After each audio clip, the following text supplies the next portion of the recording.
Vai entrar da... Bom, boa tarde a todos. Aqui quem está falando é a Valéria Reane Rodrigues Garcia, sou a presidente da Comissão de Direito à Privacidade, Proteção de Dados, e também vamos ver se a gente consegue incluir aí a IA, porque a IA está bastante ligada à autoridade. Nós estamos aqui hoje justamente para falar sobre nosso primeiro seminário de Comissão de Direito à Privacidade e Proteção de Dados e Inteligência Artificial na OAB Campinas. E o tema principal, foco, será a IA na prática jurídica, proteção de dados, cibersegurança e no uso da IA na advocacia. Daí a importante presença do Longinos e a importante presença nessa parte de cibersegurança, importante presença de Fabrício e Rony, né?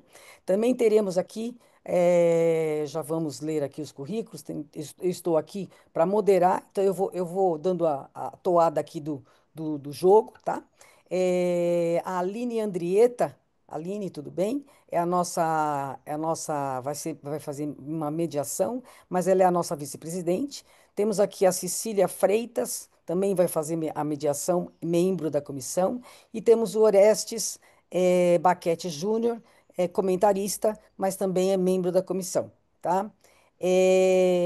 Antes da gente continuar, eu queria só fazer uns pequenos avisos que todas as pessoas que estiverem como espectadores e que forem membros da Comissão de Privacidade ou da Comissão Digital, ou seja, uma autoridade, que ponha o nome completo e se faça presente, tá? Primeiro, para a gente poder saber quem é que está aqui como membro e saber quem são as autoridades que estão presentes, tá? Esse era um pedido. Pedi para a Carol desligar o áudio de vocês, das pessoas que estão como espectadores, e deixar o áudio aberto só das pessoas que estão aqui na bancada, que nós já vamos apresentar. E a imagem, vocês fiquem à vontade. Perguntas serão feitas por escrito no chat e vão ser lidas depois, para quem for a pergunta, for dirigida a pergunta, para o respectivo palestrante, tá? Então, esses são os avisos, e eu vou pedir agora para a Aline, ficou combinado que então o Fabrício da Mota Alves, né, que é o presidente da GovDados atualmente, meu presidente também, meu presidente, por favor, ele disse, ele vai começar, ele propôs 20 minutos, tá bom, Longinos, para não ficar um pouco mais curto, não ficar tão pesado. E você pode, por gentileza, Aline, ler o currículo do Dr. Fabrício? Claro, boa tarde a todos. Muito obrigada, inicialmente, doutor Fabrício, pela presença. Doutor Fabrício da Mota Alves é advogado sócio da Cero Advogados e professor em Direito Digital, presidente também do Conselho Consultivo da Anatel, vice-presidente da Comissão de Direito Digital da OAB, coordenador adjunto do Observatório Nacional de Cibersegurança, Inteligência Artificial e Proteção de Dados do Conselho Federal da OAB, encarregado pelo tratamento de dados do Conselho Seccional do Distrito Federal da OAB, membro da Comissão de Proteção de Dados da Corregedoria Nacional de Justiça do CNJ, diretor acadêmico do Centro de Estudos Avançados em Tecnologia, Privacidade e Proteção de Dados, ex-conselheiro do CNPD e ANPD, membro do Grupo de Trabalho de Inteligência Artificial do CNJ e ex-membro da Comissão de Juristas do Anteprojeto da Lei de Inteligência Artificial no Senado. Certificado como TPO pela Universidade de Maastricht e Lead Implementer, certificado pela BNT. Presidente da GovDados, autor e coordenador em obras de Direito Digital, Inteligência Artificial e Proteção de Dados. Seja muito bem-vindo, doutor Fabrício. Muito obrigado. Primeiramente, boa noite a todos. Quero agradecer aqui especialmente a querida Valéria. É um prazer imenso atender aqui ao seu chamado, Valéria, para participar desse debate, especialmente num foro que me importa muito. Eu tenho muito carinho aqui pelo sistema OAB. Sou advogado, atuante. Atualmente estou com essa incumbência de encarregado pelo tratamento de dados pessoais do Conselho Seccional do DF e exerço com muita honra também o chamado aqui do meu presidente Paulo Maurício Siqueira, o Poli. E tenho tido uma atuação muito rica dentro do sistema OAB. Aliás, é um ponto bem interessante que eu conversava com outros colegas aqui do sistema OAB. como que a gente precisa transpor o ditado casa de ferreiro, espeto de pau. Aqui é uma crítica construtiva ao sistema OAB. A gente batalha tanto, advogados que somos, por essa questão. A OAB se auto-organizou de forma tão emblemática no que diz respeito à criação de comissões temáticas específicas no assunto proteção de dados, mas nós não temos ainda uma organização sistêmica entre os conselhos seccionais, as subseções e o Conselho Federal que envolvam a governança de proteção de dados de maneira adequada. Então, isso é uma crítica que eu faço de forma muito construtiva.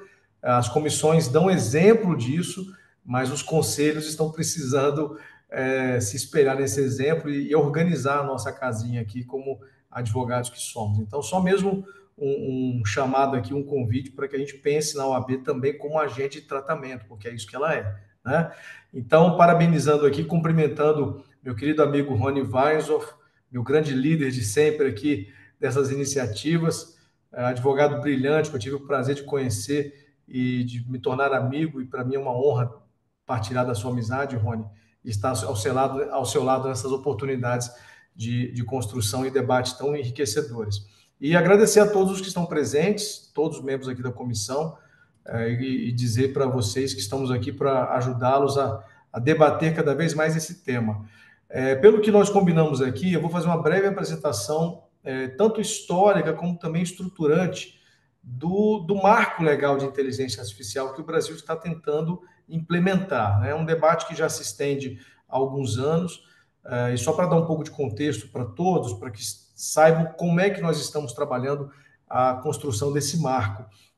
Inicialmente, o projeto, que era o projeto referencial, como proposta de legislação específica de inteligência artificial, era um projeto de iniciativa do deputado Eduardo Bismarck, que é um parlamentar do PDT lá do Ceará, apresentou esse projeto em meio à pandemia, um pouquinho antes da pandemia. Em fevereiro de 2020, ele apresenta um projeto de lei com o objetivo de estabelecer princípios, direitos e deveres para o uso da inteligência artificial no Brasil, entre outros elementos, como até mesmo um aspecto de fomento, e letramento e aculturamento social. E o projeto do deputado Eduardo Bismarck foi um projeto muito relevante no contexto histórico desse debate, porque foi a primeira proposta legislativa mais robusta que se discutiu e que, de fato, conseguiu avançar, porque existem dezenas de projetos de lei sobre inteligência artificial nas mais variadas formas e propósitos.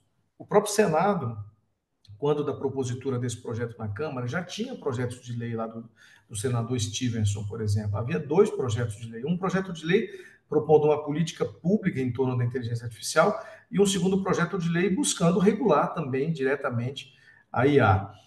E era um debate tão novo, ainda tem um certo grau de ineditismo, mas era um debate tão novo que não se sabia exatamente o que se queria como regulação. Era basicamente uma carta de interesses. E o projeto propôs uma forma de responsabilidade civil que foi muito criticada por diversos setores e acolhida por outros setores também. E esse é um dos pontos mais complexos dessa definição, né? A definição de responsabilidade civil em torno do tema.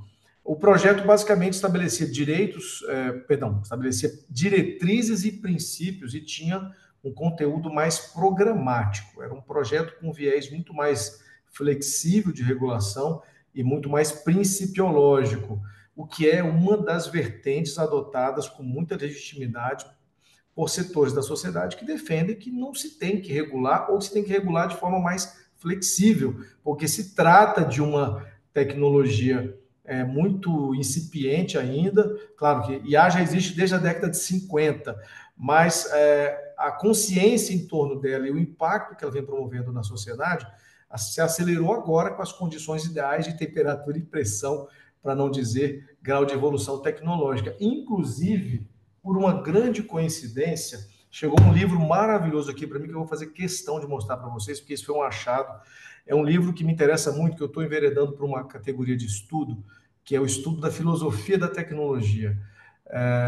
Eu não tenho mais o que fazer na vida, eu vou começar agora a refletir sobre essas coisas de uma perspectiva filosófica, que não traz muito resultado prático, mas eu gosto muito disso.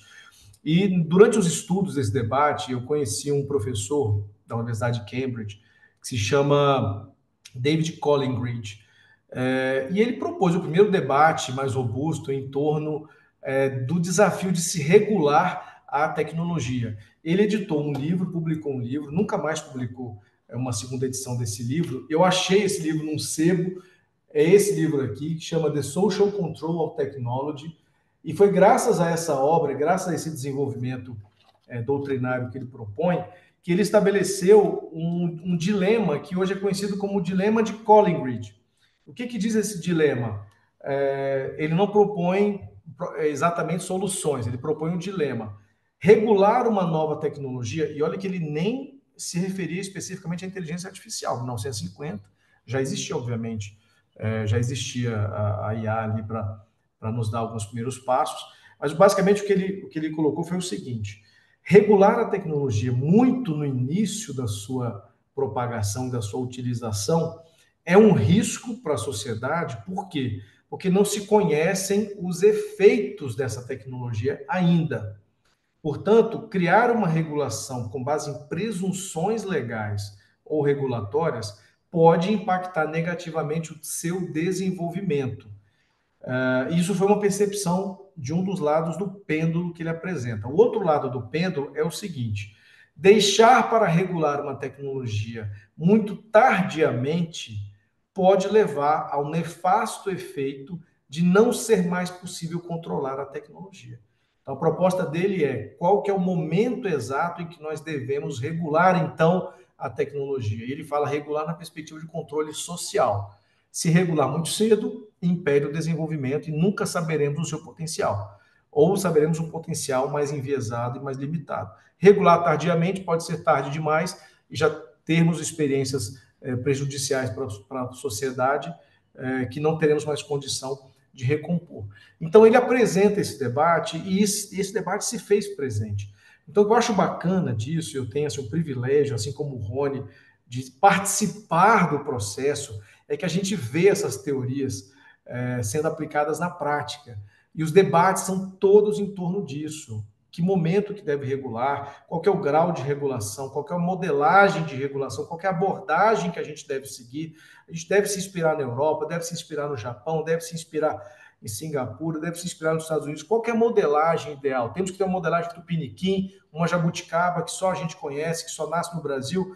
Tudo isso faz parte dessa construção espetacular que é a dinamicidade da existência humana em sociedade. Então, como eu disse, eu estou me tornando já uma pessoa cada vez mais velha e cada vez mais chata, e por isso estou me enveredando para estudos mais teóricos do que práticos. Mas eu gosto muito desse debate, isso me satisfaz bastante, e eu tenho certeza que a gente vai desenvolver ainda muita coisa bacana em torno disso. Mas eu trago essa questão, por quê? Porque esse debate aconteceu no projeto de IA. Tanto é que esse projeto 2120, do deputado Eduardo Bismarck, ele já propunha um prisma de regulação, uma abordagem mais principiológica. Eu lembro de alguns colegas que trabalharam mais no Senado, alguns falando: olha, isso não foi um projeto de lei, foi um projeto de desregulação. Eu não concordo com uma afirmação como essa, porque era um modelo de regulação mais flexível. Usando o dilema de Collingridge, era um modelo para se tentar regular minimamente a fim de acompanhar a evolução da tecnologia. Então, houve essa abordagem, e veio a Europa trazer uma abordagem completamente diferente, uma abordagem muito mais orientada por uma carga regulatória pesada, muito mais prescritiva, e que tinha um viés de antever e presumir possíveis riscos a fim de os evitar. E tudo isso acabou sendo objeto de contaminação do debate. Então, o projeto na Câmara foi aprovado com uma certa celeridade, né? Foi proposto em 2020, e ao final de 2021 ele foi, então, aprovado. Foi mandado para o Senado. No Senado houve a instalação de uma comissão de juristas, da qual eu fiz parte. O presidente era o ministro Cueva, do STJ. A relatoria ficou a cargo da professora Laura Schertel Mendes. Esse projeto, essa comissão era formada por 18, se não me engano, juristas, e até isso foi objeto de crítica, e eu até tentei defender o Senado, mas não dá para explicar muito bem. Por quê? Porque um dos pontos também nevrálgicos desse debate público é que IA não é direito. IA em si é uma tecnologia e, portanto, deveria ser discutida sobre o aspecto de tecnologia. Ou seja, devem-se trazer os tecnólogos, os técnicos para o debate. E aí vai o Senado instalar uma comissão de juristas. Mas em defesa do Senado, o Senado não tem um instrumento regimental para instalar nenhum outro tipo de comissão. Então, todas as comissões do Senado serão sempre de juristas, porque houve em algum momento a concepção de que leis são feitas por juristas e ponto final. Então, enfim, podem criticar à vontade, mas essa é a construção que existe ali no ambiente. Então, o Senado pegou esse projeto, estancou a tramitação, ela foi suspensa, e a comissão de juristas ficou, então, encarregada de preparar um anteprojeto de lei que fosse apresentado ao relator, senador Eduardo Gomes, como eventual proposta de substitutivo de sua relatoria. E trabalhamos ao longo de praticamente um ano. A comissão foi instalada em 2022, então o projeto chegou ao Senado ao final de 2021. Em 2022, a comissão foi instalada. Basicamente, a instalação se deu em março, e em dezembro do mesmo ano, a comissão concluiu seu trabalho com a propositura de um anteprojeto. Houve audiências públicas, seminários nacionais e internacionais, houve um trabalho muito robusto, de oitiva e escuta ativa da sociedade, mas o projeto que foi apresentado era um projeto também muito prescritivo, muito regulador, e talvez excessivamente controlador da tecnologia. Esse anteprojeto acabou virando o PL 2338. E no Senado foi instalada uma comissão parlamentar temporária, Comissão Temporária de Inteligência Artificial, para substituir todas as demais comissões e propor um relatório de mérito sobre o tema. Bom, resumindo um pouco essa tramitação final, o Senado aprovou o anteprojeto, o agora projeto de lei 2338, no final do ano passado. Houve um substitutivo do senador Eduardo Gomes, que já melhorou muito em relação ao texto que foi apresentado pela Comissão de Juristas, e esse substitutivo esse relatório também propôs a rejeição do PL 21. Então, o PL que abriu o debate no Brasil foi rejeitado, e foi acolhido o projeto do presidente da Casa, o senador Rodrigo Pacheco. Então, esse é o contexto da tramitação política. O projeto, então, foi aprovado e agora está na Câmara dos Deputados, sob a relatoria do deputado Aguinaldo Ribeiro, que tem feito um magnífico trabalho também, junto com a presidente a deputada Luísa Canziani, também de escuta ativa e mais ampla até do que o próprio Senado realizou. O que é muito típico da Câmara dos Deputados. A Câmara tem uma capacidade maior de penetração social do que o próprio Senado. Então, a Câmara tem feito esses debates. Bom, e basicamente é um projeto que trouxe um viés, digamos assim. O viés do projeto começa pela sua abordagem. Então, a abordagem que foi proposta inicialmente para o texto é uma abordagem baseada em risco. É importante que se diga que o projeto ele tem uma visão de centralidade da pessoa humana. É até uma dicotomia interessante entre a tecnologia e a construção de ideais como ferramentas, como robôs, e, ao mesmo tempo, uma centralidade da pessoa humana como destinatário e possível impactado primário dessa ferramenta. A professora Dora não gosta que use ferramenta, não sei como é que o Rony fala, mas se você fala ferramenta, ela fica chateada, ela te corrige na hora.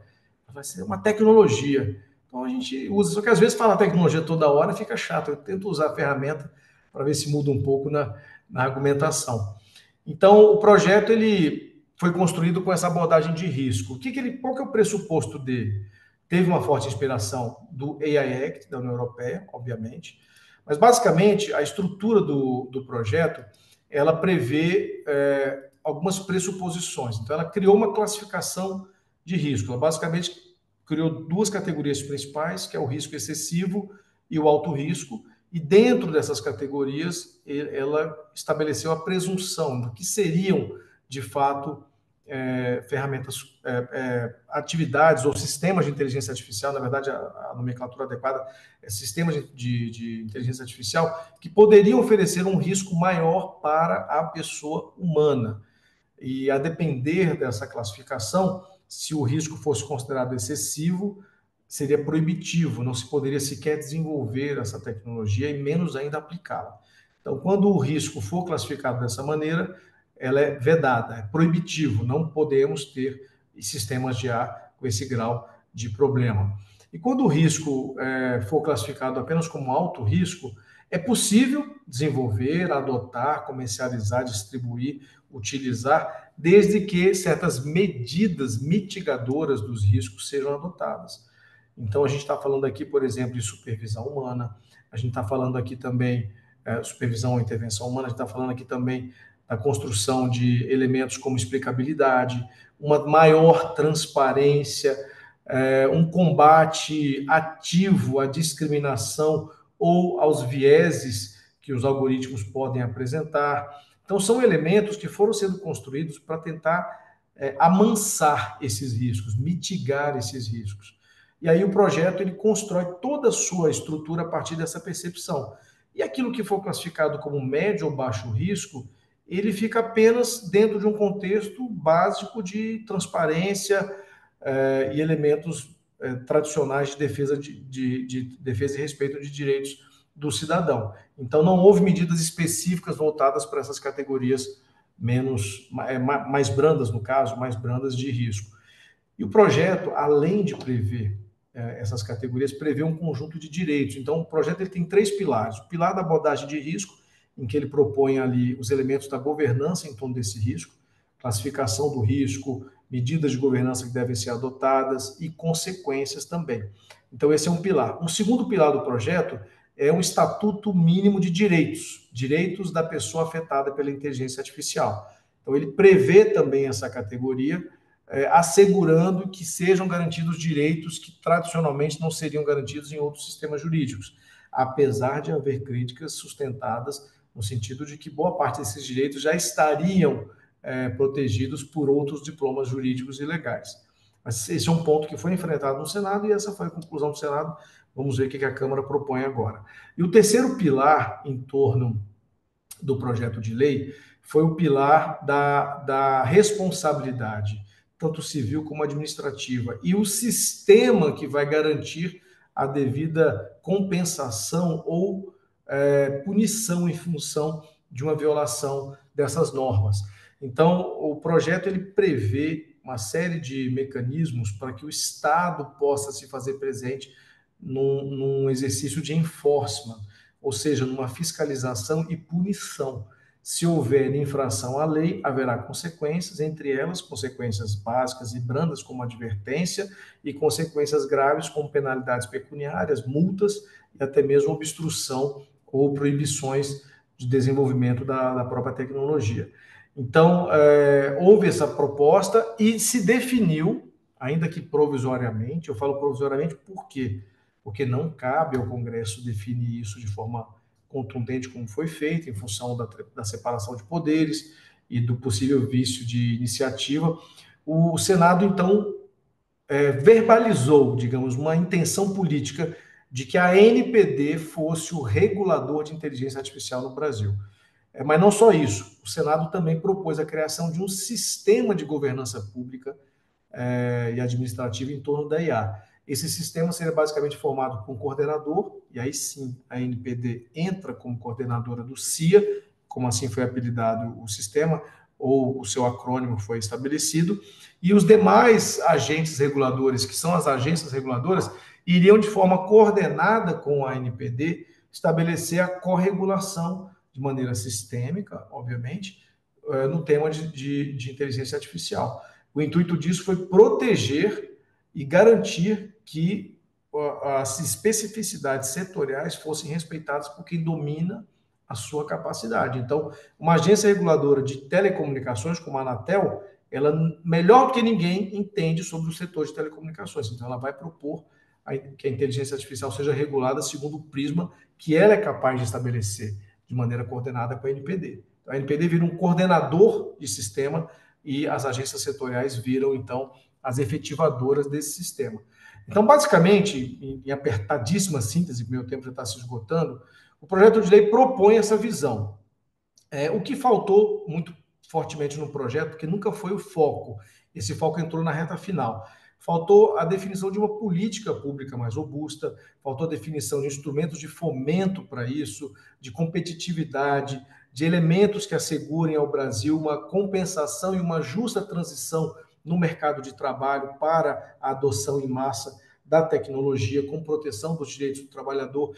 Então, alguns elementos que eram mais próprios de políticas públicas acabaram ficando lateralizados, mas foram colocados como sementes para um debate mais robusto pela Câmara dos Deputados, e a gente tem tido notícia de que esse debate vai acontecer de fato e o deputado vai propor questões dessa natureza. E, por fim, que eu já passei 8 segundos do meu tempo, por fim, um elemento que também acabou sendo atraído para dentro dessa discussão foi a da definição e melhores condições para a definição da infraestrutura pública digital e privada também. Estou falando aqui de data center e toda a infraestrutura que estabelece os caminhos para o funcionamento disso. Porque não adianta nada o Brasil falar de inteligência artificial, falar de potencial de crescimento, se a gente está tendo apagão, gente, pelo amor de Deus. Aqui em Brasília choveu hoje, já caiu a luz, eu não consegui conectar. Se não fosse aqui um exercício imenso do escritório aqui de poder pegar uma internet diferenciada via satélite, eu não estava nem conseguindo fazer aqui a live com vocês, porque não tem energia elétrica que funcione adequadamente, estabilidade aqui de telecomunicação. Então não adianta nada falar em IA se a gente não tem nem a infra mínima para funcionar. Mas olha, 15 minutos, passei 1 minuto e 5 segundos, mas devolvo então para você, Valéria, para continuar a moderação e a gente vai poder ouvir o Rony agora. Fabrício, foi excelente a tua apresentação. Aqui um breve comentário. O projeto é gigante e você conseguiu aí, em 15 minutos dar uma revisão sucinta do que ele pretendeu e agora cabe a nós lermos os artigos, né? Então você falou da abordagem baseada em riscos, riscos de excessos e alto risco, né? E ter justamente a preservação, falou dos pilares, que eu achei super importantes, que tem tudo a ver com a governança, né? A punição, né? Tem que ter alguma sanção com os erros. Então, meus parabéns. Eu li isso daí e para definir do jeito que você fez em 15 minutos, você está de parabéns. Muito obrigada, viu? Aline, você poderia apresentar o Dr. Rony Vainzov, tá certo, Rony? Eu nunca sei como é que fala o seu segundo Tá, nome. tá tudo certo. Weinzoff, quase. Só faltou a Vainzov, pontinha. Vainzov, pronto. Então Obrigado. agora eu não me esqueço mais. Tá ótimo. Claro. Bem-vindo, doutor Rony. Doutor Rony é advogado, professor e árbitro especializado em direito digital, proteção de dados e segurança cibernética há mais de 20 anos, é sócio da VLK Advogados, conselheiro titular do Conselho Nacional de Proteção de Dados e Privacidade e conselheiro titular do Comitê de Cibersegurança. Seja muito bem-vindo. Com a palavra, doutor Rony. Obrigado, Aline. Obrigado, Valéria, pelo convite, querida. Muito bom te reencontrar e aqui na presença também desse queridíssimo amigo Fabrício. Fabrício, ele é sempre muito modesto em tudo que ele faz, pessoal, mas tudo que ele toca, assim, acaba virando ouro. Resumidamente é isso, né? E marcos relevantíssimos aqui para todos nós. Foi assim na LGPD, que ele teve um papel muito relevante na aprovação da lei. Foi assim também na emenda constitucional, que em 2022 transformou proteção de dados pessoais como um direito e garantia fundamental.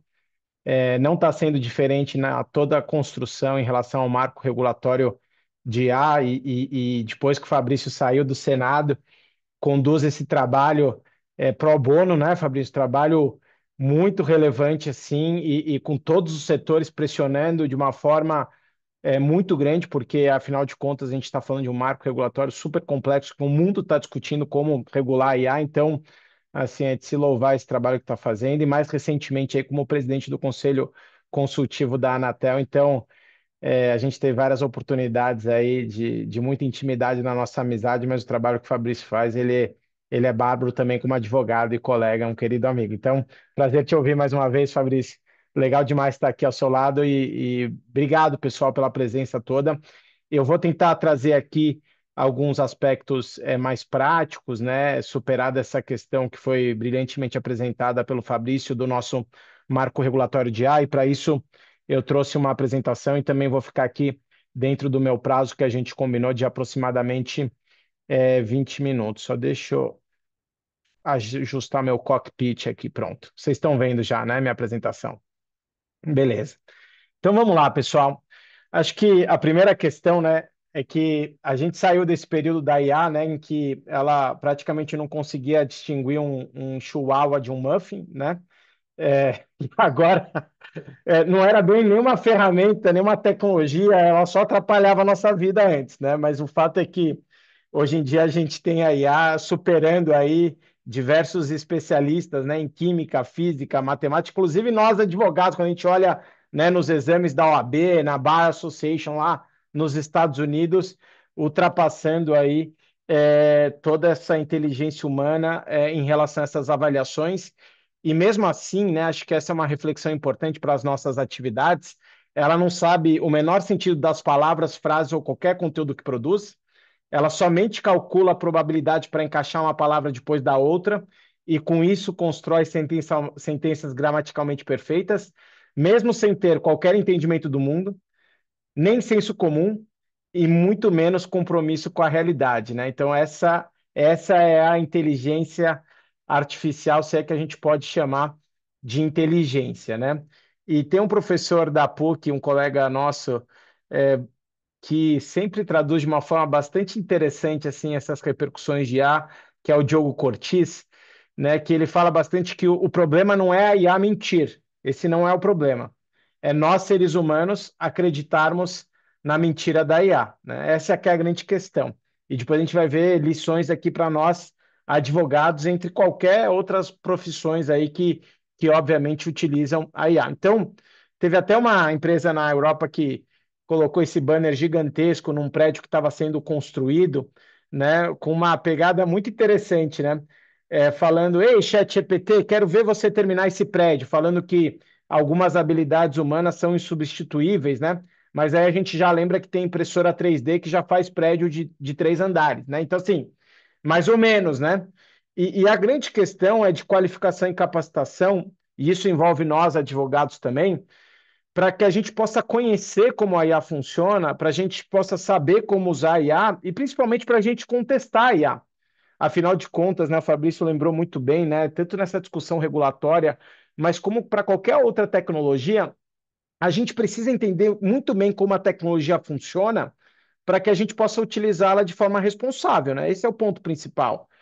E, Fabrício, eu estava pensando aqui, né? A gente fala tanto do AI Act, né? E o nosso marco regulatório foi baseado, como você disse, no AI Act. Tem um artigo do AI Act que foi o primeiro a entrar em vigor, né? Já há mais de um ano, que foi a de literacia e alfabetização de IA, né? Então, o artigo 4º do AI Act fala que qualquer governança de IA começa com literacia de IA, que é justamente a gente não tem como você governar a IA sem saber o que você está falando. A gente viu isso com o LGPD. Você vai falar de plano de adequação LGPD sem você saber o que é dado pessoal, né? Tanto no contexto de uma pessoa que se identifique diretamente ou que possa se tornar identificável. Qualquer projeto de adequação começa com essa avaliação, né? Como vou avaliar se eu não sei diferenciar dado sensível ou não? Como que eu vou poder fazer um projeto como esse? Então, para a IA é a mesma coisa, né? Eu preciso conhecer a IA, como ela funciona.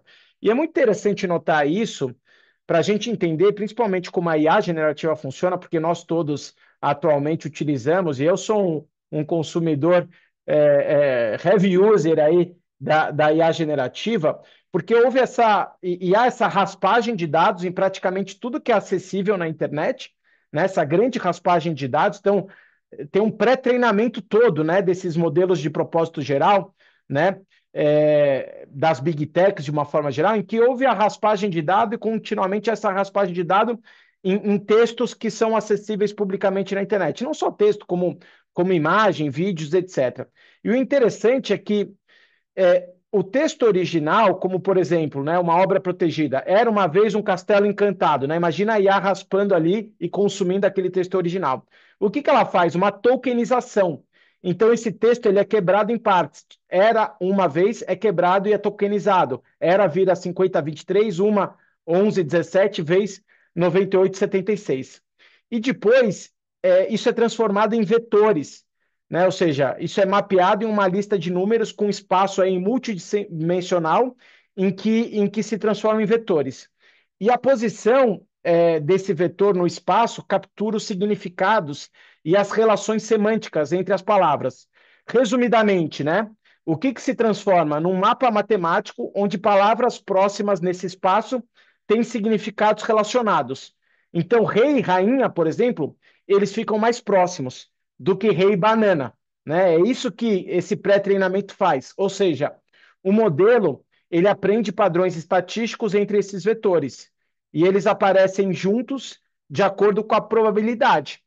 Ou seja, imaginem só se a IA ela só tivesse um pré-treinamento com base em um artigo que eu publiquei, em outro artigo que o Fabrício publicou. Coitada dessa IA, né? Ela seria não tão inteligente assim, né? Com toda a qualidade dos artigos que o Fabrício ele produz, né? Agora imagina só a IA fazendo a raspagem de dados de todos os artigos jurídicos publicados sobre inteligência artificial acessíveis publicamente. Provavelmente ela vai ter uma qualidade muito maior de saber que tecnologia fica ao lado de direito, ao invés de tecnologia ficar ao lado de maçã, né? Então é isso que ela faz, né? E isso é muito importante para a gente entender depois sobre os riscos. Mas não é só isso também. Ela tem um aprendizado por reforço humano, né? E o que significa dizer isso? E lá praticamente quando o ChatGPT ele ficou acessível publicamente, eu fiz essa pergunta para ele. Isso faz o quê? Uns 3 anos, mais ou menos, por aí, né? Que ganhou aquele corpo. A mãe do João teve 4 filhos, José, Maria e Pedro. Qual é o nome do quarto filho? O que ele respondia? Não é possível determinar o nome do quarto filho, pois ele não foi mencionado. Aí você vai ensinando, né, o ChatGPT. Mas a resposta está na pergunta. Aí ele fala: desculpe, eu não havia percebido. O quarto filho se chama João, né? Ele aprendeu. E recentemente eu fiz essa pergunta para uma palestra, né? Agora, em 2025, a mesma pergunta. A mãe do João teve 4 filhos. Qual é o nome do quarto filho? Ele falou assim para mim, João, e ainda colocou esse emoji com uma piscadinha. A frase já diz: a mãe do João teve 4 filhos. Aí eu perguntei para ele, mas por que você inseriu essa carinha feliz piscando? Ah, coloquei a carinha com toque de leveza, já que é uma charada bem conhecida. Só que há 3 anos você não conhecia essa charada, né? Agora ele já aprendeu bastante, né? E já conhece essa charada. Então é assim que funciona essa tecnologia atualmente. E quando a gente olha para pesquisas em relação às empresas sobre os principais temores aí em relação ao uso da IA, primeiro aparece cibersegurança, depois regulatório compliance, depois privacidade e proteção de dados, porque muito desse consumo que eu falei nesse pré-treinamento pode envolver também dados pessoais. E vejam só, quarta posição, inacurácia. O que é isso? Falta de precisão. E uma outra pesquisa que foi feita pela Cisco aparece como principal receio, vejam só, primeiro principal receio, resultados incorretos, não condizentes com a realidade, né? E isso traz automaticamente uma reflexão aqui para a nossa profissão. E eu vou falar depois do segundo resultado também. O segundo resultado são informações que podem ali ser compartilhadas, informações confidenciais que podem ser compartilhadas com concorrentes, né? E isso também eu vou falar um pouquinho sobre o aspecto de segurança da informação para escritórios de advocacia. Mas eu queria comentar aqui um dos primeiros casos, de vários casos depois que aconteceram, do uso por advogados dessa inteligência artificial generativa. Isso aconteceu nos Estados Unidos com um advogado com mais de 30 anos de experiência, pessoal. E esse advogado, ele foi utilizar pela primeira vez lá nos Estados Unidos o ChatGPT, ainda em algumas versões anteriores à que atualmente existe. E aí ele estava com um problema de um cliente dele que teve problemas com uma companhia aérea, e ele colocou lá no ChatGPT: olha, meu cliente sofreu esse problema com essa companhia aérea, eu queria saber aqui se existem precedentes favoráveis em relação a esse problema, né?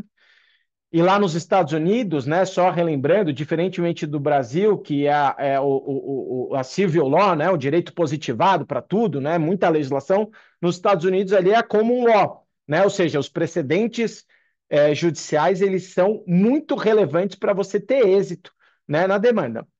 E aí o advogado perguntou se existiam esses precedentes. E isso aqui que está na tela é o que o ChatGPT respondeu. Sim, existem precedentes para esse caso. São esses precedentes aqui, 1, 2, 3, 4, 5, 6 precedentes.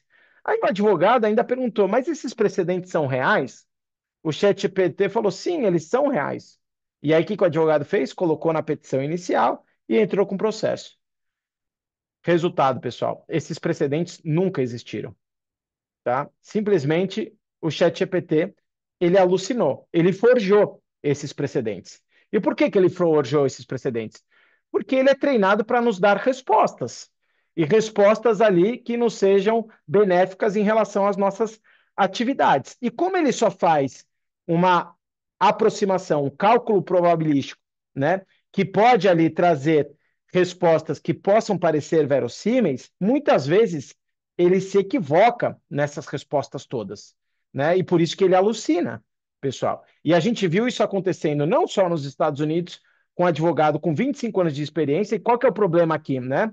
Vejam, o problema é que eu estou contando esse caso aqui no Brasil. Imagina nos Estados Unidos a repercussão e a reputação desse advogado, fora que a ação foi julgada improcedente e houve uma condenação também ali por litigância de má-fé, porque você coloca da fé pública em algo que é mentiroso ali, como advogado, seja lá nos Estados Unidos ou aqui no Brasil. Mas aqui no Brasil também aconteceu já isso. Aconteceu isso com magistrados, aconteceu já isso com advogados também.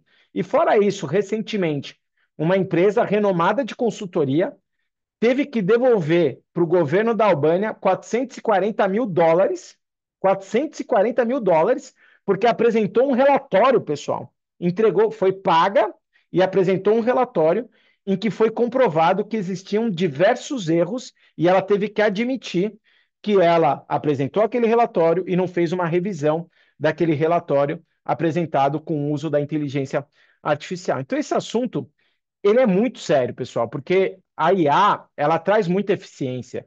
E óbvio que a gente precisa utilizar a IA para nos beneficiar e para gerar essa eficiência.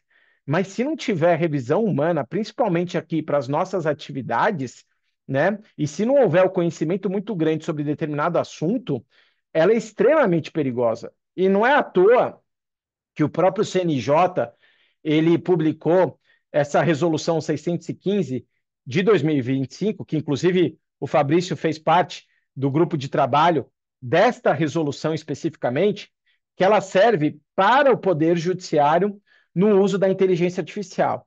E dos mais variados artigos dessa resolução do CNJ, pessoal, eu trago dois aqui que são muito relevantes, tá? Sem prejuízo de outros que são muito importantes.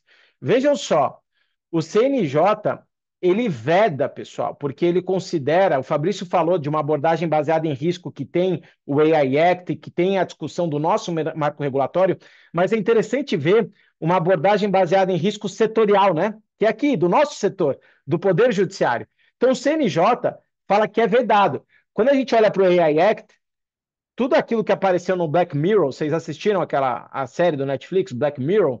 Praticamente tudo que apareceu lá no Black Mirror está como IA excessiva vedada ali no AI Act, né? Como score social, por exemplo, né? Uma das IAs vedadas. Mas aqui o CNJ, ele veda, porque é um risco excessivo, IAs que não possibilitem a revisão humana ou que gerem dependência absoluta do usuário em relação ao resultado proposto, sem a possibilidade de alteração ou revisão.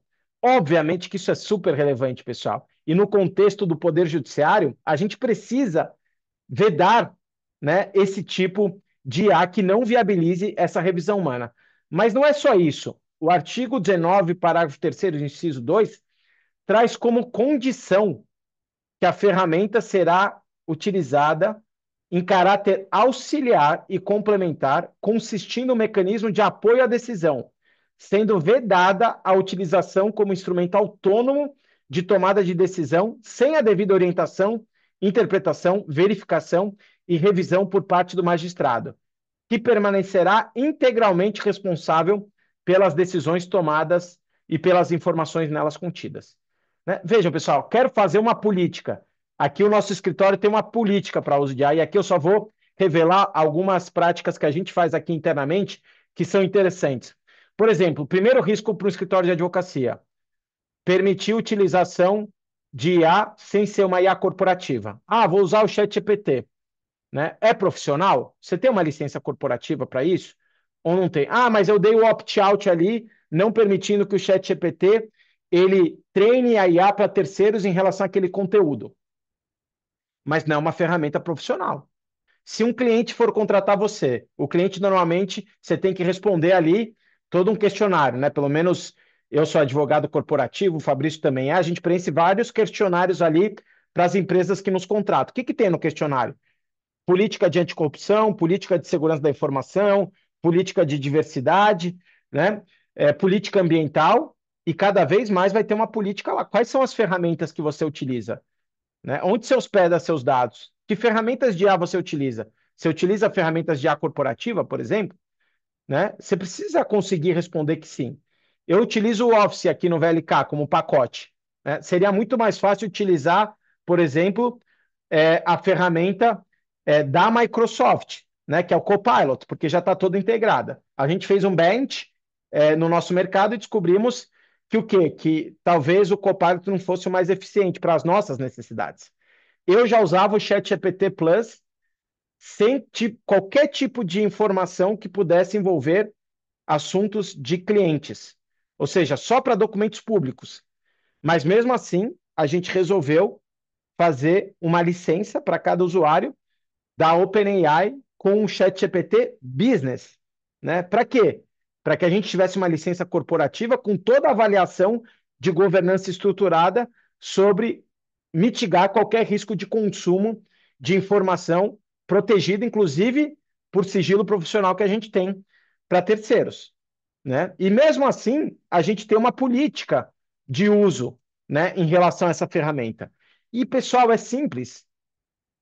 Se a gente utilizar esse brilhante trabalho que o CNJ fez e retira aqui magistrados e coloca aqui advogados, não é isso que a gente precisa? A gente está falando aqui de uma ferramenta que nós somos responsáveis pelo nosso trabalho e que nós somos contratados como consultores para apresentar o nosso trabalho. Obviamente que a gente precisa disso aqui que está previsto já pelo CNJ para o Poder Judiciário. Mas não é só isso. Ela também pode alucinar, por exemplo, né, como aconteceu num caso da Air Canada, em que ela fez um chatbot ali para relacionamento com o cliente. Né? E bastante interessante, porque um cliente foi perguntar para o chatbot se ele tinha direito à passagem de desconto de luto, né, porque a avó dele havia falecido. E o chatbot falou: sim, você tem esse direito a desconto na passagem de luto. Ele conseguiu comprar a ida com desconto, mas quando ele foi comprar a volta, ele não conseguiu comprar a volta. Por quê? Porque o regulamento o regulamento da Air Canada só previa o desconto para passagem de luto antes do enterro. Para depois do enterro, não estava previsto no regulamento. E a Air Canada falou: olha, você devia ter entrado nesse link aqui no nosso site, que nesse link tem o regulamento certinho, e ali estava a informação correta de quanto é aplicável esse desconto. E aí, pessoal, seja na província do Canadá que aconteceu esse caso, seja aqui no Brasil, qual a defesa do consumidor? Não importa se seu preposto é uma IA, um chatbot, ou se é um ser humano, né? Você responde pelo seu preposto. E foi assim que a Air Canada foi condenada. Ah, mas eu vou tirar o chatbot então do ar? Pessoal, talvez o chatbot tenha sido preciso em 98%, né, de toda essa interação que tinha, e talvez tenha falhado nesse ponto. Por quê? Porque ele precisa ser constantemente treinado e atualizado, né? Ou seja, com as minúcias do regulamento, com as minúcias de tudo ali que está previsto, para que ele dê uma resposta cada vez mais precisa. E tem uma pergunta interessante nesse contexto. Vocês, como clientes, preferem ser atendidos por um ser humano em relação a quem presta serviço para vocês no varejo ou por uma IA? Né? Por quem vocês preferem ser atendidos nesse tipo de situação? Por um chatbot ou por um ser humano? Teve uma empresa que fez essa pergunta para 7 mil consumidores em 14 países, pessoal. Tá? 80% já preferem ser atendidos por agentes de IA. Né? E por quê, pessoal? Porque é mais rápido e porque é mais eficiente. Alguém aguenta ficar no atendimento de que você liga e fala: peraí, deixa eu confirmar essa informação? A gente não aguenta mais.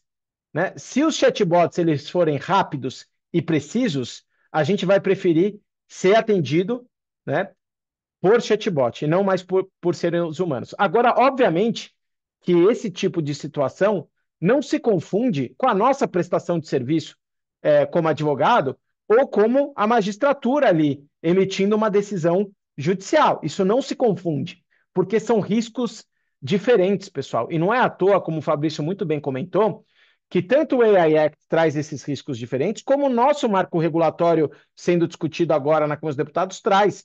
O risco do chatbot é mínimo versus outros riscos existentes como esses que nós estamos conversando aqui, tá? E sem prejuízo, existe também o risco, pessoal, das deepfakes e das fraudes, né? Só para aqui a gente lembrar que em Hong Kong, né, um profissional da área financeira foi chamado para uma reunião online.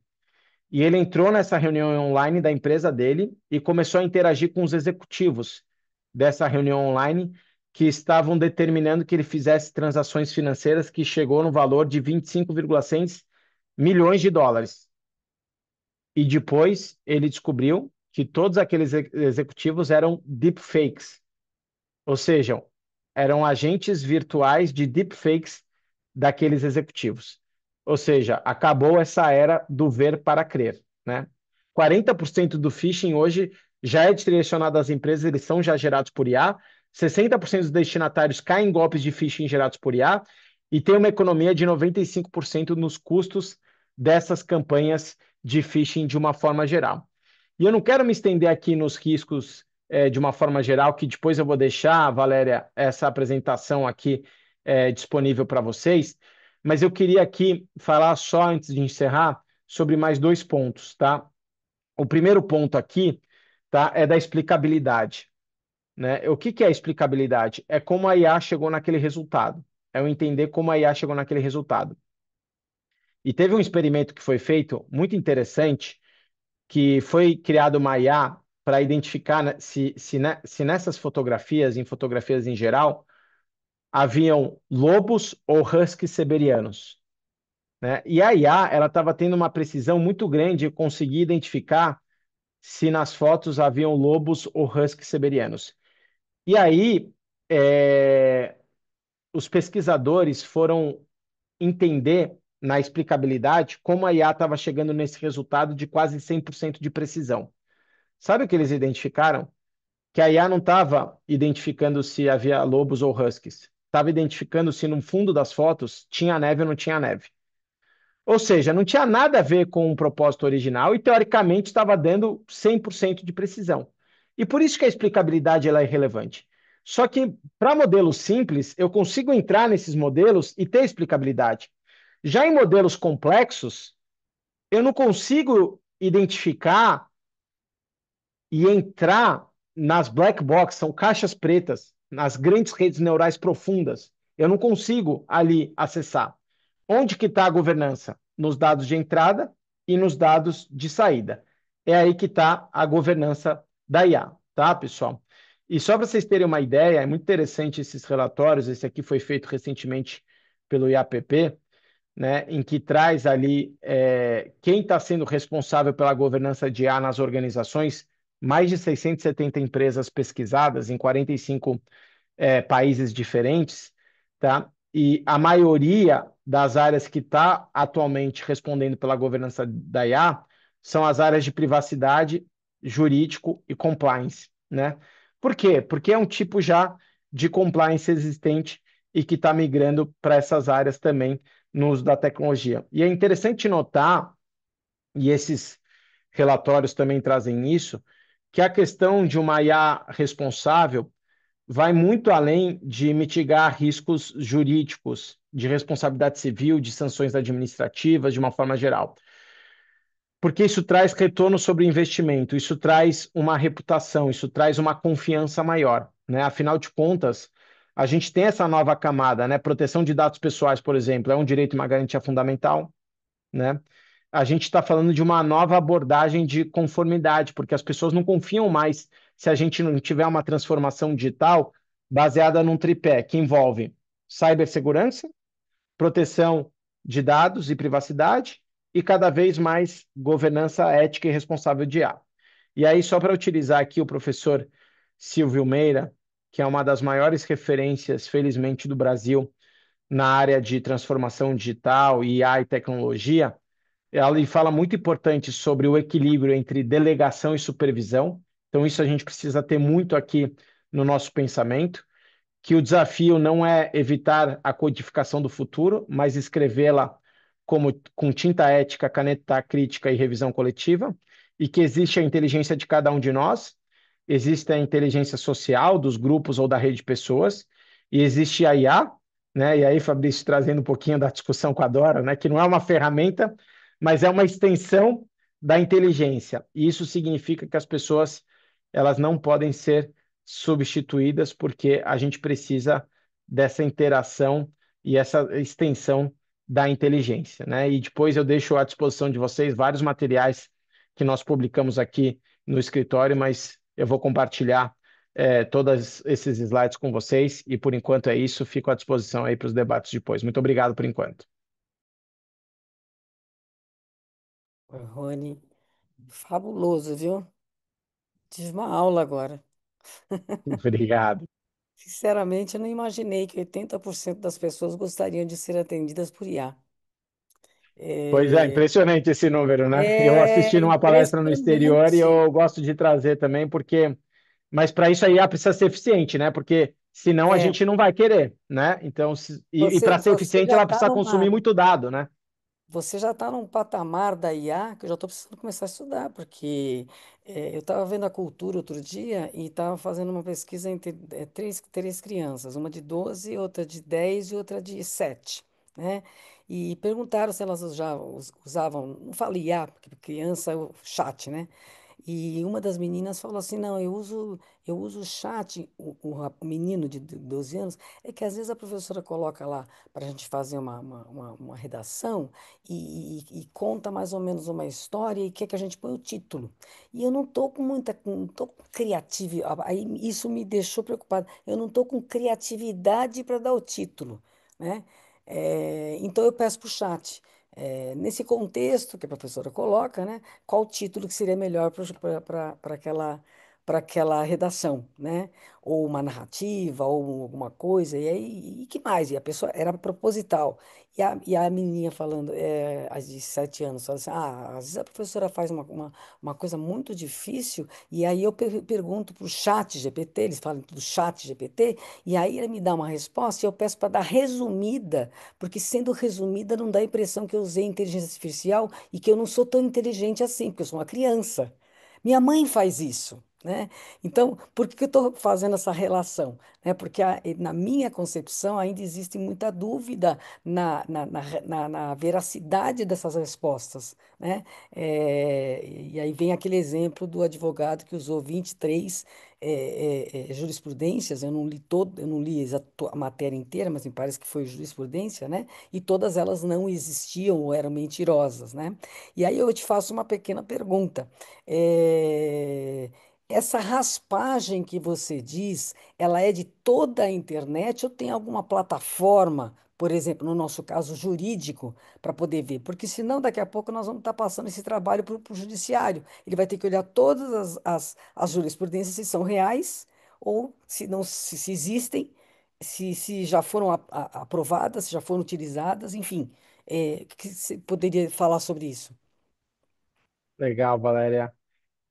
Acho que, primeiro falando do primeiro ponto, né? É super relevante a discussão na área da educação de IA, tem vários artigos publicados sobre o tema bastante interessantes, né? De como a gente não mata a criatividade humana e como o cérebro humano é super preguiçoso, né? E o quanto que a gente não desestimula o pensamento crítico humano e a criatividade humana em razão do uso da inteligência artificial. Então, essa é uma reflexão que precisa ser feita nas escolas, sem dúvida nenhuma. Acho que só tem alguém com o áudio aberto aqui, se der para. Tá dando eco. Pronto, obrigado. Mas sobre o uso por advogados, né? Assim, primeiro, é, o pré-treinamento ele é feito em tudo que é aberto, acessível na internet, né? Então, esse é um pré-treinamento, mas isso é para trazer essa relevância estatística ali, tokenizada, que eu comentei anteriormente, né? Então, assim, você pode trabalhar com um nível de precisão muito maior, né? Se você usar plataformas como, por exemplo, o Jus Brasil, né? A Jus Brasil, ao longo do tempo, eles foram fazendo conteúdo curado de publicações em diário oficial. E hoje em dia eles utilizam um sistema de inteligência artificial para os usuários do Jus Brasil, né? Então a premissa, obviamente, é que existe um conteúdo curado, né, pelo Jus Brasil para entregar, por exemplo, aquele tipo de informação mais qualificada. O que é diferente se você perguntar para o chat GPT sobre decisões judiciais, que ele vai trazer informações existentes, né, em todo esse pré-treinamento e informações disponíveis na internet. O bom do chat GPT, entre outros atualmente, é que ele consegue revelar também as fontes, né? O que anteriormente não era possível. Então você pode ter uma dinâmica também de questionar a fonte, ir atrás da fonte, perguntar.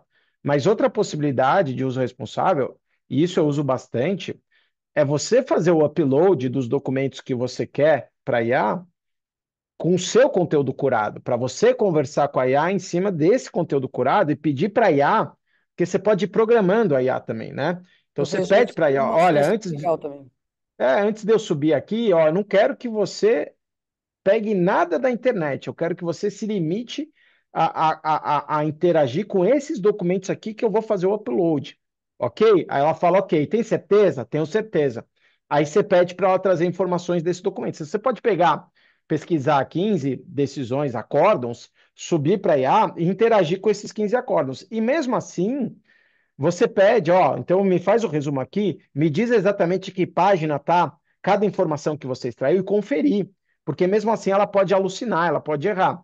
Então, assim, tem formas de você, mas assim, a preciosidade da IA, IA é bias, IA é viés, né? Ou seja, a preciosidade está na curadoria do conteúdo, né? Ou seja, a partir do Sim. momento que você tem um conteúdo curado, e aí está a grande riqueza, você treina a IA, né? Com base em informações preciosas. Provavelmente o resultado vai ser mais precioso também. Então, essa é a cautela que tem que se ter. Ah, e só para finalizar, e tem detector, né, de textos produzidos pelo IA. Então, hoje isso já é muito utilizado, né? Ou seja, você consegue detectar e colocar qual a probabilidade daquele texto ter sido escrito por IA, né? E detector de plágio também, que é outra questão interessante de direitos autorais no output, né, da IA. Claro que não tem 100% de precisão, né? Mas hoje em dia isso já é muito útil para saber efetivamente se aquilo pode ser um conteúdo sintético ou não, né? Por exemplo. Sim, sim. Eu acho esse que você falou que tem agora a inteligência artificial corporativa, ela já, essa que eu uso, ela tem, de fato, ela traz o link, a fonte, né? E aí você vai ver que tipo de fonte que é, se é uma fonte crível ou não, né? Esse detalhe eu já tinha feito. E esse de confrontar, separar XPTO, coisas que eu quero que aquilo sejam analisadas, também é bem interessante. É uma forma de você utilizar de uma forma positiva a inteligência artificial e com a certeza de que você está usando material de credibilidade, né? É, muito bom, muito bom. Você trouxe exemplos, trouxe mais do que eu imaginei até. A eficácia, né? Até que ponto ela vai ser eficaz ou ela vai ser um problema, né? Ela vai nos trazer um problema. Vai depender muito de nós, que somos os usuários, né? E para evitar os resultados incorretos, né? Então, ainda que haja uma legislação mundial, vai. Ainda assim, nós estamos à mercê de vários impactos aí que podem vir a trazer outros problemas, né? De caráter civil, criminal, enfim, uma série de coisas, né? De fato, a IA, no meu ponto de vista, eu vejo assim algumas coisas na educação principalmente, que está se tirando muito a criatividade das crianças, aquilo que a gente fazia antes. Eu fui do tempo que punha uma fotografia, eh, uma fotografia de uma praia, alguma coisa, e a professora falava, eu quero que vocês construam uma narrativa sobre essa fotografia, né? Até que ponto, né, essa fotografia não pode ser colocada como um anexo e a criar uma narrativa daquilo, né? Então, dependendo da escola, dependendo do nível de uso, dependendo da segurança, existem muitos riscos e muitos riscos, na educação, sobretudo, perigosos, né? Mas, olha, muito bom, agradeço muito seus gráficos ali perfeitos, né? E, de fato, eu ainda prefiro ser atendida por um ser humano no momento, porque eu não tenho muita certeza de que o chatbot vai me responder se de repente é verdade ou não. Mas a tua pesquisa foi num outro nível, né? Nós temos o Longinos Timochenko, ele acabou de avisar que ele está no trânsito, ele está tentando chegar, porque ele tem uma apresentação. Então, em virtude disso, eu vou passar para os mediadores, que é a Aline, vai ser a primeira a fazer a mediação, entre os dois, entre o Fabrício e o Rony, se ela tem algo a complementar, algo a comentar, algo a perguntar, e aí a gente vai ganhando um pouco de tempo para ver se o Longinos consegue chegar para falar para a parte da segurança cibernética. Obrigada, doutora, pela palavra. Eu estava aqui ouvindo os dois, né? E me peguei assim filosofando, e eu gostaria de ouvir a opinião dos dois, assim, em se falando da advocacia, vocês percebem que pode haver um movimento de autodescredibilização da pessoa ao desenvolver o seu trabalho ali? Você tira essa credibilidade dela saber fazer sozinha o trabalho. Ela fica assim sempre refém desse apoio da inteligência artificial. Isso em todas as áreas, né? Mas assim, olhando agora para o nosso universo de atuação aqui no direito, mesmo assim, por exemplo, o professor, né, no ambiente aí também das universidades, nas aulas jurídicas, a gente sempre precisar desse ponto de apoio, você não ficar satisfeito com o resultado que você produz, sem ao menos dar aquele cheque via inteligência artificial. Legal. Fabrício, quer comentar? Depois eu comento. Quer começar aqui? Se você me permitir, até peço desculpas, eu tive que me deslocar, como eu avisei no início da nossa reunião. Tenho um compromisso agora às 18h30, então já estou aqui no trânsito me deslocando. Então, obrigado pela preferência aí na fala, Rony. Eu acho esse tema, como eu disse, fascinante, né? Então, eu realmente gosto muito dos estudos e pesquisas sociológicos e filosóficos em torno disso. Eu penso que a gente vive um momento, a Aline, né, que foi quem fez a Isso. Isso, pergunta, que doutor. era, Isso, doutor. não é isso? Aline? Eu Pronto. mesma. Aline, eu acho que a gente vive um momento em que isso vai ocorrer de fato, porque é um momento de transição, né? Então, a gente está passando aqui de uma perspectiva em que ninguém tinha uma ferramenta com esse potencial, com tal capacidade de desenvolvimento e entrega de raciocínio que até então era tipicamente humano, para uma realidade em que temos agora um apoio no raciocínio e no desenvolvimento e na entrega. E isso é um fenômeno bem interessante, porque a inteligência artificial ela está usurpando com a nossa autorização um elemento que até então era tipicamente humano, que é o poder de decisão. O poder de decisão era um elemento tipicamente humano, tipicamente humano. Agora a gente está transferindo esse poder de decisão para uma ferramenta de apoio que vai decidir em nosso lugar. Ou seja, o aspecto da autonomia, que, aliás, um dos pontos mais importantes do debate filosófico é justamente a autonomia humana. Então, por isso que a gente fala em autodeterminação e em formas de autodeterminação, entre elas a autodeterminação informacional, que é essa que dá o direito da proteção de dados. Então, o que eu quero dizer com isso? É que sim, a gente ainda vive esse tipo de realidade hoje, porque sabemos o que está acontecendo. Mas eu acho que daqui a alguns anos, talvez 5, 10, 50 anos, a inteligência artificial ela vai se tornar invisível. Ela vai estar embarcada em tudo o que a gente é capaz de fazer. Então, esse debate não vai ser mais relevante para a sociedade, porque vai se partir da premissa de que todo mundo está utilizando, assim como a gente viveu um momento de transição da escrita datilografada para a escrita digitalizada, que é a escrita de computador, né? Em um certo momento, talvez a gente pudesse questionar capacidades A, B ou C, mas hoje ninguém questiona mais. Não sei se você já reparou, ali, ninguém mais coloca no currículo que tem conhecimento em Word, que tem conhecimento em pacote Office. Antigamente, todo currículo tinha que ter isso, conhecimentos básicos ou avançados em pacote Office. Hoje não saber mexer com isso é um absurdo, é como não se saber respirar. Então é tão básico que alguém tenha que trabalhar hoje sabendo como manipula uma ferramenta de escrita digital que não se tem necessidade nenhuma. Então a gente vai viver essa transição como já estamos experimentando essa realidade hoje. O que o celular hoje provê para a gente de tecnologia, ninguém discute. Hoje você tira uma foto magnífica, com altos efeitos de profundidade, você vê aquele efeito borrado atrás da pessoa, né? Ninguém questiona aquilo, porque antigamente só um fotógrafo profissional com uma teleobjetiva era capaz de fazer isso. Hoje não, qualquer celular consegue fazer isso com um pouco de manipulação de edição gráfica. Então ninguém questiona a sua capacidade como bom fotógrafo. O que acontece? Acontece isso que o Rony falou. A gente vai começar a perceber que o que realmente importa são habilidades especiais que surgem em torno disso. O Rony falou agora há pouco. O que vai ser mais importante do que saber usar a IA é saber fazer uma curadoria de fontes para que você treine e use a IA com as melhores fontes possíveis. Esse é o elemento. A mesma coisa uma foto. Não interessa que tipo de tecnologia você usa para tirar foto hoje. É um celular, é uma câmera. O que interessa é se você é capaz de ter o olhar com a sensibilidade adequada para a melhor pose. Então é isso aí que vai fazer a diferença. O elemento humano ainda vai ser relevante nesse aspecto da criatividade e da sensibilidade. A gente ainda não tem nada que substitua isso ainda, né? Hoje existente. Show, muito bom.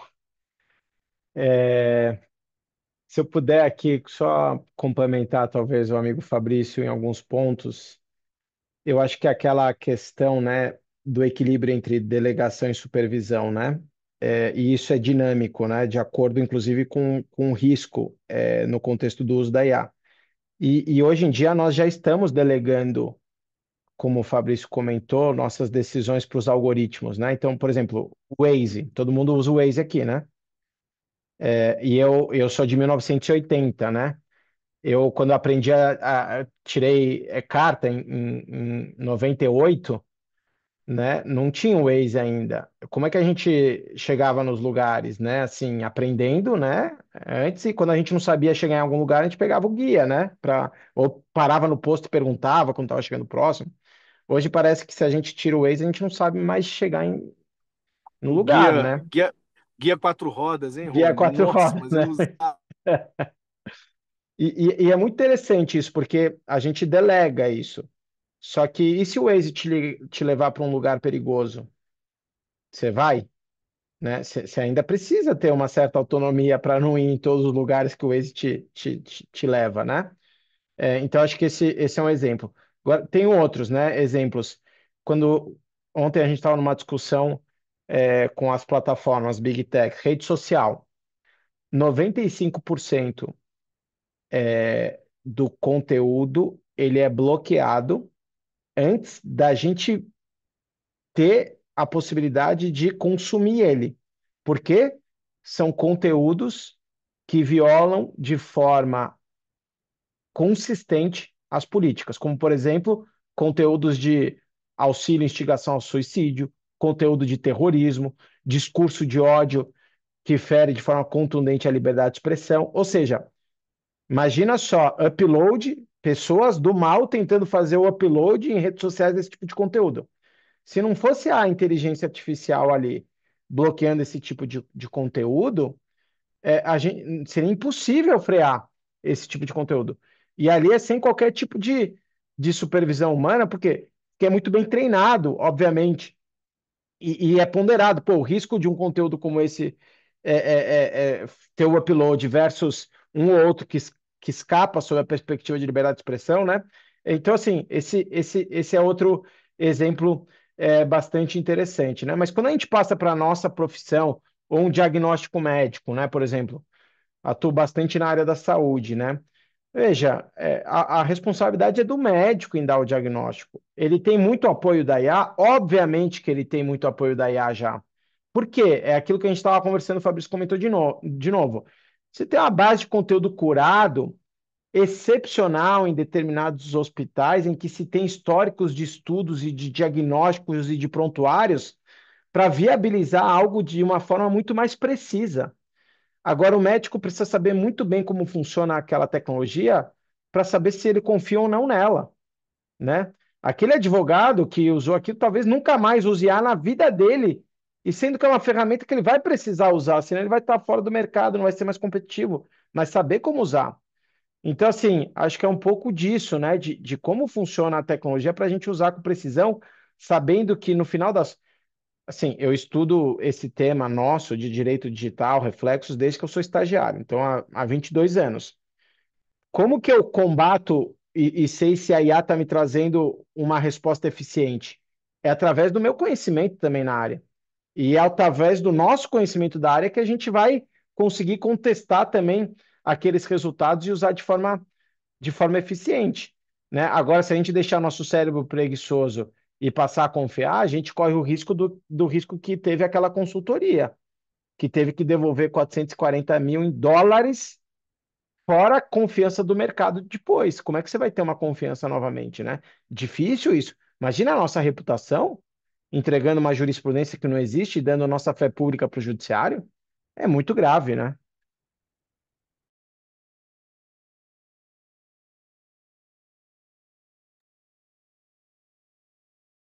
Obrigada, Rony. Aline, tem mais alguma pergunta? Eu só queria agradecer, realmente muito interessantes as ponderações dos doutores. Muito bom mesmo. Obrigada. Queria passar agora para outra mediadora, a doutora Cecília Freitas, para ela fazer as considerações dela, perguntas, comentários. Cecília, seja bem-vinda. Obrigada, Valéria. Boa noite. Acho que o Fabrício saiu, né? Eu vi um recadinho. Eu também iria fazer uma ponte aqui sobre as falas do Fabrício e do Rony.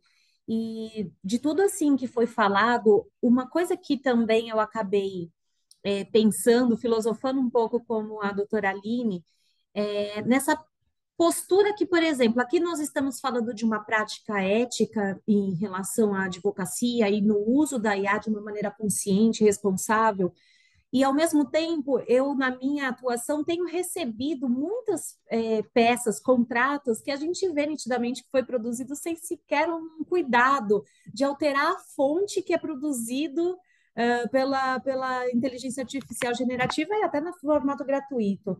E pegando a fala do doutor Fabrício, no sentido de que ele trouxe a questão do dilema do momento da regulação, da questão do uso da IA, se é cedo demais a gente impacta a inovação, se é tarde demais a gente cria problemas. A gente já está vendo problemas em relação ao uso da IA de uma maneira indiscriminada, já tendo aí advogados trazendo jurisprudências criadas pela IA, e nós aqui ainda tentando fazer o uso de uma maneira consciente, sendo que tem clientes pedindo pelo atendimento por uma inteligência artificial. Como a gente equilibra essa questão em relação a essa preferência do cliente, dos clientes de um modo geral, em ser atendidos por uma IA, e nós tendo que segurar o uso da IA de uma maneira responsável, até para não perder o valor do nosso trabalho.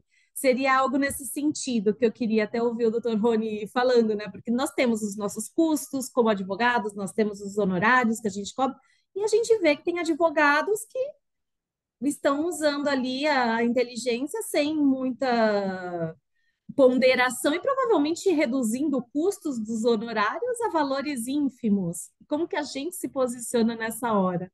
Não, super legal, Cecília.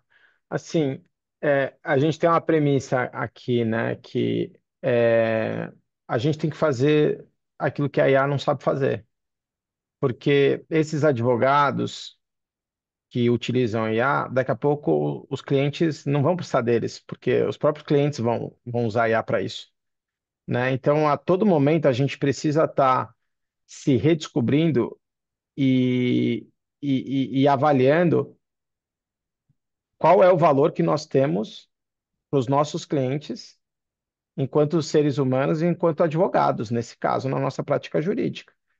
Porque se a gente é pago para fazer algo e a gente delega para IA, significa que a gente está delegando por uma tecnologia que o nosso cliente também pode ter. E até Então, violando o código de ética do advogado. exato, assim, então assim, eu acho que é, especialização e o estudo contínuo vai ser cada vez mais relevante, porque a gente precisa entregar aquilo que a IA não consegue entregar, que é o mais estratégico. O básico, a IA vai fazer. Mas o quanto que nós sabemos perguntar, o quanto que nós temos de conteúdo curado, o quanto que nós conseguimos entregar nos nossos serviços jurídicos, que qualquer cliente com qualquer tecnologia não conseguiria fazer. Eu acho que essa é a premissa. Eu, na minha carreira, eu optei por abrir um escritório boutique para entregar o estratégico, porque na minha percepção, cada vez mais os clientes, pessoa jurídica, eu estou falando que é quem eu atendo, empresas, eles vão ter jurídicos cada vez mais qualificados e eles já utilizam muita tecnologia. E eles vão nos consultar para confirmar opiniões que eles já têm internamente, que já consumiram toda a IA para chegar naquele resultado. E eles vão procurar um especialista estratégico para saber se tem algo a acrescentar naquele tipo de opinião. Então, eu acho que é esse nível. Obviamente, que isso vai nos permitir ter mais tempo para nos aprofundarmos mais. Acho que a expectativa é muito essa. Veja, a IA erra muito, a IA alucina muito, a IA... Então, tem aquela velha discussão, né? Nossa, seremos substituídos, né? E quando eu faço essa provocação de 80% prefere conversar com chatbot, pessoal, a gente prefere, só que a gente não sabe. Quando a gente pede uma pizza no delivery, é a IA que está nos delegando ali alguém rapidamente para atender aquela e para nos entregar. A mesma coisa no aplicativo. Faz uma análise de prevenção à fraude ali em um segundo para saber se pode atender ou não. Enfim, a avaliação de crédito, a mesma coisa, né? Eu estou falando isso. Fui fazer check-up no hospital. Você tem um check-in antes que tira a necessidade toda que a gente passava um tempo na fila e se for preciso e rápido, a gente vai preferir. Então, assim, isso vai ser substituído e vai automaticamente. Quando a gente fala de na medicina, quando você poupa esse tempo do médico, ele vai poder dar atenção ao paciente. E antes podia ser um tempo burocrático. E a gente vai poder ter um atendimento mais estratégico ao nosso cliente. E isso vai envolver cada vez mais estudos e especialização do nosso lado, porque o resto, esses profissionais que baixam preço e que vão fazer em escala, vai sumir, porque você vai poder usar uma tecnologia que vai fazer isso por você. Não, eu concordo com isso. Eu sou dessa linha também. Assim, eu estou pensando mais assim no geral e o quanto isso pode estar esbarrando mesmo no código de ética, porque a gente tem a resolução que o senhor trouxe do CNJ, né, que traz diretrizes ali sobre o uso da IA pelo Poder Judiciário. Tem a recomendação também do Conselho Federal da OAB dizendo como os advogados devem se portar, né, em relação ao uso da IA, mas mesmo assim a gente acaba assim, vendo uma massa de advogados sendo um pouco irresponsável. Então era só assim, essa questão de até pensar como a OAB vai lidar com isso, em relação a eventuais denúncias, representações, sobre essa forma indiscriminada e irresponsável do uso da IA por advogados. Era mais uma reflexão assim que eu estava fazendo. Não, legal. E acho que o mercado aos poucos vai distinguindo também, né? Assim, esses advogados, tem a regulação do próprio mercado, independentemente da regulação normativa, da lei, próprio mercado, né, vai se distinguindo dos profissionais que as pessoas ou físicas ou jurídicas querem ter ao seu lado, né? Perfeito. Obrigada. Imagina. Obrigada, Cecília, pela sua mediação. Hoje é a estreia da Cecília como mediadora, né, Cecília? Daqui a pouco ela já está na vice-presidência aqui da comissão. Queria ressaltar aqui a presença de algumas autoridades, algumas pessoas amigas, que é o Dr. Carlos Alberto Casanova Campos, é presidente da Comissão de Direito Digital aqui da OAB Campinas. Queria registrar também a presença da doutora Angelina Teixeira, que é advogada em Portugal, um escritório em Portugal. Queria registrar também a presença do doutor Manuel David Maceno, que também é DPO e cuida da cibersegurança da Universidade de Beja, que está ligada à Interpol em Portugal. Muito obrigada por estarem presentes. A presença também de membros como Orestes Baquete Júnior, Renata Próximo, que é a nossa segunda secretária, e agradecer a todas as pessoas que estão presentes. Passar agora para o doutor Orestes. Doutor Orestes, temos alguma pergunta? Você mesmo, doutor Orestes, poderia fazer os seus comentários? Boa noite, Valéria. Primeiramente, obrigado por estar presente nessa tarde tão enriquecedora, com essa palestra, com essa aula brilhante, Dr. Rony, Dr. Fabrício.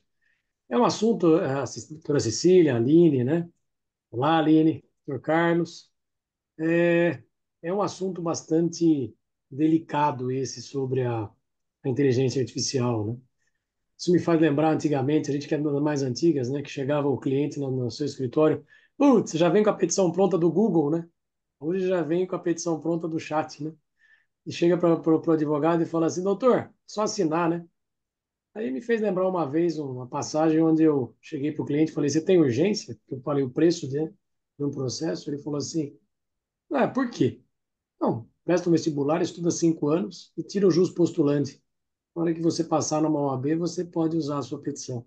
Então, eu ainda acho que esse ponto, como advogado, como você ter esse registro na OAB, a gente tem que prevalecer sobre isso, né? Apesar de ter às vezes, aquela coceira, né, de você ir lá, já está pronta a petição, você pensa, pensa, pensa, quando você vê, já está pronta a petição, já está pronto tudo, você fala, nossa, ganhei meu dia, né? E não é bem assim, né? Antes de começar essa palestra, eu estava até comentando, né, com a doutora Valéria, que eu peguei uma vez uma petição e tinha uma jurisprudência que não estava transitada em julgado, e eu achei um pouco estranho. Eu fui um pouco adiante, e ela tinha um efeito modificativo e inverteu totalmente o julgamento. Aí, na minha defesa, eu falei, nossa, caiu como uma luva para mim essa jurisprudência. Quer dizer, nem isso o advogado teve o capricho de seguir a jurisprudência, né? Já viu a primeira que tinha, achou que era favorável. Mas, enfim, eu acho que ainda tem muito chão ainda pela frente com relação a esse assunto de inteligência artificial. Eu acho que a gente está. É que a cada dia vai surgindo coisas novas, né? A gente não consegue muito. Quando você vai ver, você já está aqui, já está ali, é muito complicado. Mas o importante é a gente estar sempre atento, estar sempre debatendo e não deixar a essência do advogado. Isso que eu acho que é importante, como a Cecília colocou, o Rony colocou, a essência, né? Filosofando um pouco, né, Cecília? Não dá para deixar, porque antigamente chegava o cliente com Ah, doutor, peguei no Google, né? No doutor Google, agora é o doutor Chat. Isso está mudando um pouco, né? O pior que o doutor Chat está bem mais enriquecido, né? E, enfim. Mas eu dei uma verificada com relação a algumas perguntas, não tivemos perguntas, eu acho que foi bem esclarecedora as explanações aí que tivemos, né? Muito bom. Tenho aqui a agradecer mais uma vez, poder participar da comissão e poder participar dessa tarde aqui, gostosa, muito construtiva. E parabenizar o Dr. Rony, o Dr. Fabrício, pela explanação e pela aula aí que a gente teve hoje. Obrigado, doutora Valéria, obrigado, Aline, obrigado, Cecília. E passo a palavra, doutora Valéria. Bom, pessoal, o que dizer mais, né, ô Rony? Eu estou aqui soltando fogos de alegria porque você veio aqui falar num evento que nós proporcionamos aqui. Nunca tivemos essa possibilidade. Eu fiquei muito feliz mesmo. Falo de coração. Recebi muitos nãos de outras pessoas, que até hoje eu continuo recebendo nãos, que não é o Fabrício, mas um não meio vaidoso, mais paciência, cada um é cada um, né? Mas fiquei muito feliz com a sua vinda, muito feliz mesmo. E a sua apresentação vai me fazer estudar. Eu tô mais focada na neurodireito. Estou com bastante foco no neurodireito.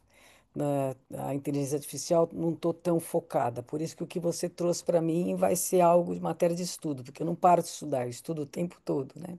Então, muito obrigado. Fabrício já tinha avisado que ele ia sair, que ele ia dirigir. O Ciso Longinos Timochenko, ele é uma pessoa que sempre vem nos nossos eventos, sempre participa, e sempre contribui muito bem. Mas ele já avisou desde a hora que o Fabrício estava falando que ele estava no trânsito às 17 horas de São Paulo. Então, não vai conseguir chegar, já imaginei. Falei, faz você mesmo, né, pelo celular. Falei, pô, Valéria, mas minha querida amiga, eu preparei uma apresentação. Falei, não tem problema, eu prefiro que você chegue vivo na sua casa. Então, não há perguntas. Agradeço ao Rony de coração você ter vindo, ter aceitado aqui o nosso convite, tá? Agradeço a Cecília pela sua estreia aqui. Boa, muito boa a estreia. Aline, como meu braço direito, vice-presidente. Orestes, que é membro. E o Fabrício, que já se foi. Agradeço, não posso deixar de falar das meninas que ficam atrás dos bastidores da OAB, Carol, Ana, Natália, que nos ajudam aqui para que esse evento aconteça, fecha microfone, abre microfone, e toda a diretoria que nos proporciona também as ferramentas tecnológicas. Aí eu brinco com o Rony, então para a nossa colega lá, ferramentas tecnológicas é uma redundância, né? Porque ou é ferramenta ou é tecnológica ou não é ferramenta, né? Então, as tecnologias, né, nos proporcionam as tecnologias aqui próprias para que a gente possa fazer o evento, tá? E com isso eu encerro aqui o nosso encontro e vamos ver se a gente faz outros encontros para mais debates, que isso é uma coisa que não pode deixar de ser debatida. Muito obrigada a todos, tá? Uma boa noite para todo mundo, uma abençoada noite para todo mundo. E Obrigado, viu? Foi um prazer, Valéria, mesmo. obrigada, Obrigado, pessoal. obrigada, Rony. Até Muito mais. Tchau, obrigada, tá? tchau. Um Tchau, abraço. Fique pessoal. bom. Tchau. Obrigada. Fiquem com Tchau, Deus. pessoal. Tchau, tchau. Tchau, tchau, pessoal.